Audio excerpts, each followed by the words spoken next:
guys doing? Um, this is day 8. If I'm wrong, my bad. But last time we left off in chapter 19, and we will be reading 19, 20, and 21. So yeah, let's just start right now. Get to the chapter, and yeah, here we go. God's rescues Lot. 19. The two angels come to Sodom in the evening, and Lot was sitting in the gate of Sodom. When Lot saw them, he rose to meet them and bowed himself with his face to the earth, and said, "My Lord, please turn aside to your servant's house and spend the night and wash your feet. Then you may rise up early and go on your way." They say, "No, we will spend the night in the town square." But he pressed them strongly, so they turned aside to him and entered his house. And he made them a feast and baked unleavened bread, and they ate. But before they lay down, the men of the city, the men of Sodom, both young and old, all of the people to the last man, surrounded the house. And they called to Lot, "Where are the men who came to you tonight? Bring out to us that we may know them." Lot went out to the men at their entrance, shut the door after him, and said, "I beg you, my brothers, do not act so wickedly. Behold, I have 2 daughters who have not known any man. Let me bring them out to you, and do to them as you please. Only do nothing to these men, and they have come under the shelter of my roof." But they said, "Stand back."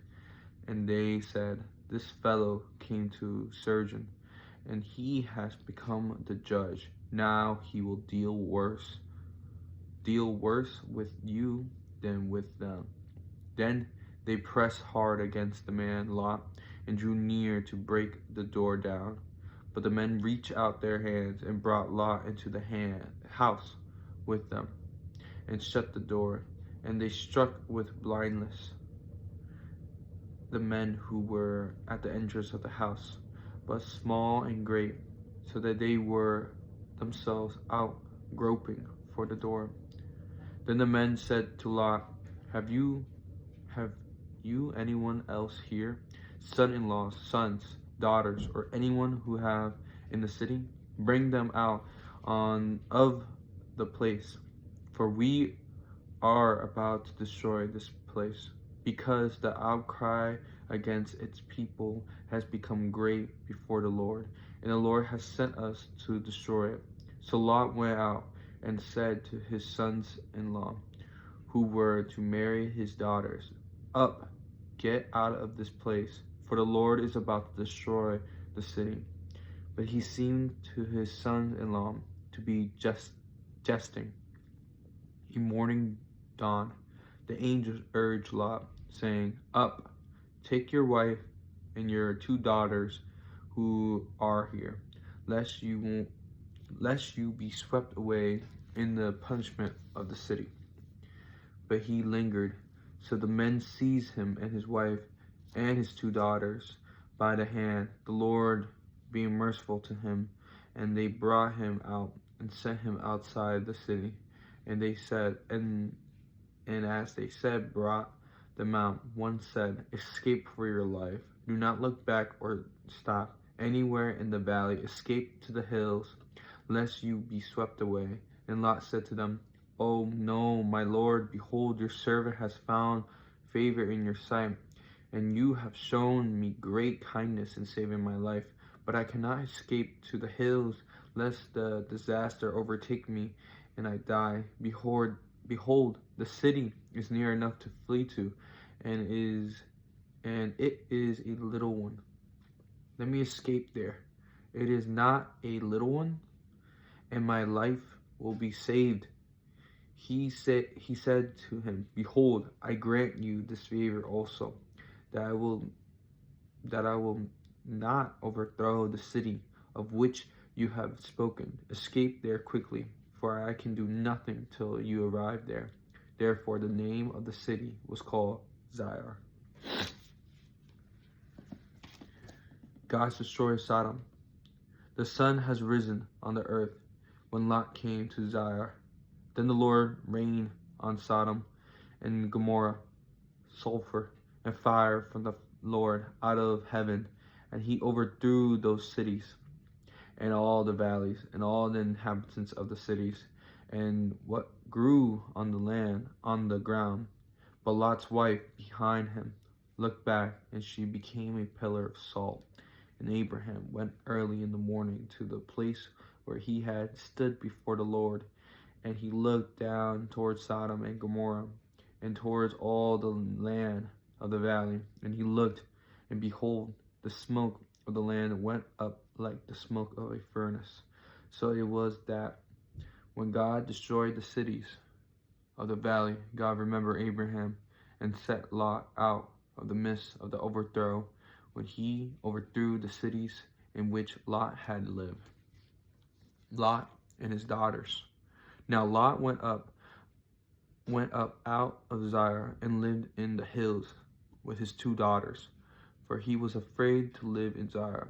So he lived in a cave with his 2 daughters.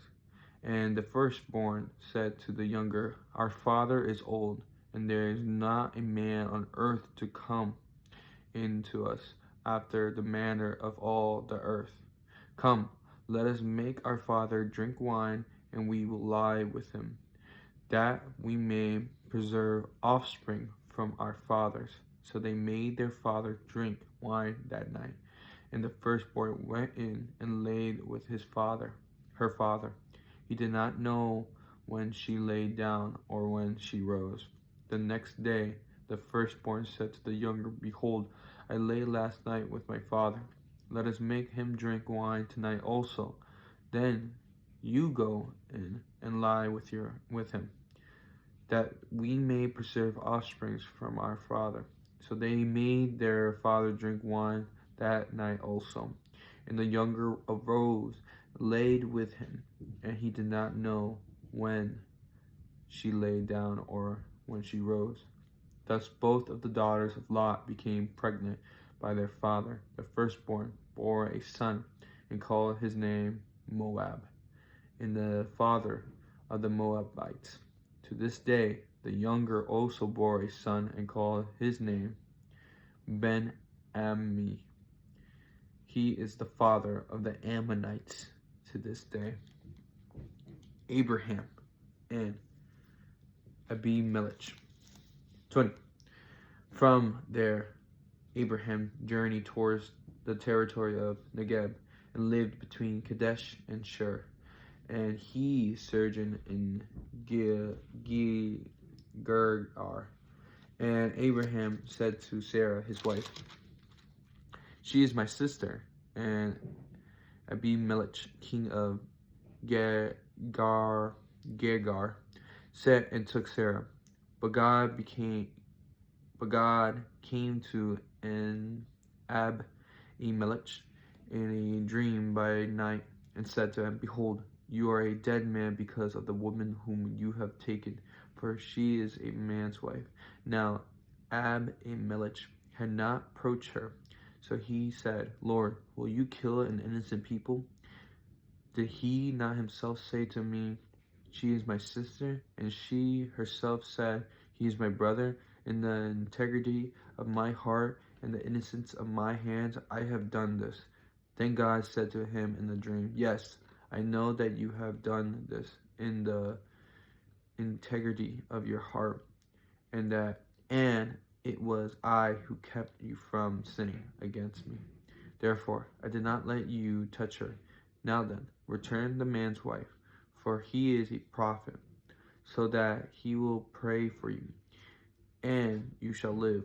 But if you do not return her, know that you shall surely die, you and all you who are yours. So Abimelech rose early in the morning and called all his servants and told them, and these things. And the men were very much afraid. Then Abimelech called Abraham and said to him, "What have you done to us? And how have I sinned against you, that you have brought on me and my kingdom a great sin? You have done to me things that ought not to be done." And Abimelech said to Abraham, "What did you see that you did this thing?" Abraham said, "I did it because I thought there is no fear of God at all in this place, and they will kill me because of my wife. Besides, she is indeed my sister, the daughter of my father's, though not the daughter of my mother, and she became my wife. And when God caused me to wander from my father's house, I said to her, 'This is the kindest you must do me. At every place to which we come, say of me, he is my brother.' Then Abimelech took sheep and oxen, and male servants and female servants, and gave them to Abraham, and returned Sarah to his wife to him. And Abimelech said, 'Behold, my land is before you. Dwell where it pleases you.' To Sarah he said, 'Behold, I have given your brother 1,000 pieces of silver. It is a sign of your innocence in the eyes of all who are with you, and before everyone you are vindicated.' Then Abraham prayed to God, and God healed Abimelech, and also healed his wife and female slaves, so that they bore children. For the Lord had closed all the wombs of the house of Abimelech because of Sarah, Abraham's wife. The birth of Isaac. 21. The Lord visited Sarah, as he had said, and the Lord did to Sarah as he had promised. And Sarah conceived and bore Abraham his son in his old age, at the time of which God had spoken to him. Abraham called the name of his son was born to him, whom Sarah bore him, Isaac. And Abraham circumcised his son Isaac when he was 8 days old, as God has commanded him. Abraham was 100 years old when his son Isaac was born to him. And Sarah said, "God has made laughter for me. Everyone who hears will laugh over me." And she said, "Who will have said to Abraham that Sarah would nurse children? Yet I have borne him a son in his old age." God protects Hagar and Ishmael. And the child grew and was weaned. And Abraham made a great feast on the day that Isaac was weaned. But Sarah saw the son of Hagar, the Egyptian, whom she had borne to Abraham, laughing. So she said to Abraham, "Cast out the slave woman with her son, for the son of this slave woman shall not be heir in my son Isaac." And the things was very displeasing to Abraham on accounting of his son. But God said to Abraham, "Be not displeased because of the boy and because of your slave woman. Whatever Sarah says to you, do as she tells you. For though Isaac shall your offspring be named, and I will make a nation of the sons of the slave woman also, because he is your offspring." So Abraham rose early in the morning and took bread and skin of water and gave it to Hagar, putting it on her shoulder, along with the child, and sent her away. And she departed and wandered in the wilderness of Beersheba. When the waters in the skin was gone, she put the child under one of the bushes. Then she went and sat down opposite him, a good way off, about the distance of a bow shot. For she said, "Let me not look on the death of the child." And as she sat opposite of him, she lifted up her voice and wept. And God heard the voice of the boy, and the angel of God called to Hagar from heaven and said to her, "What troubles you, Hagar? Fear not, for God has heard the voice of the boy where he is. Up, lift up the boy, and hold him fast with your hands, for I will make him into a great nation." Then God opened her eyes, and she saw a well of water.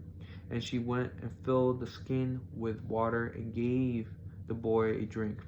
And God was with the boy, and he grew up. He lived in the wilderness and became an expert with the bow. He lived in the wilderness of Paran, and his mother took a wife from him from the land of Egypt. The treaty with Abimelech. At the time, Abimelech and Phicol, the commander of his army, said to Abraham, "God is with you in all that you do. Now therefore swear to me here by God that you will not deal falsely with me or with my descendants or with my prosperity, but as I have dealt kindly with you, so you will deal with me as with the land where you have sojourned." And Abraham said, "I swear."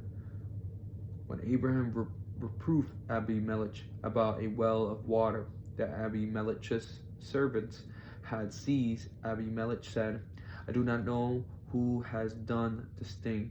You did not tell me, and I have not heard of it until today." So Abraham took sheep and oxen and gave them to Abimelech, and the two men made a covenant. Abraham set 7 lambs of the flock apart, and Abimelech said to Abraham, "What is the meaning of this 7 lambs that you have set apart?" He said, "These 7 lambs you will take from my hand, and this may be a witness for me that I dug this well." Therefore, that place was called Beersheba, because there both of them swore an oath. So they made a covenant at Beersheba. Then Abimelech and Phicol, the commander of his army, rose up and returned to the land of the Philistines. Abraham planted a tamarisk tree in Beersheba and called there on the name of the Lord, the everlasting God. Then Abraham sojourned many days in the land of the Philistines.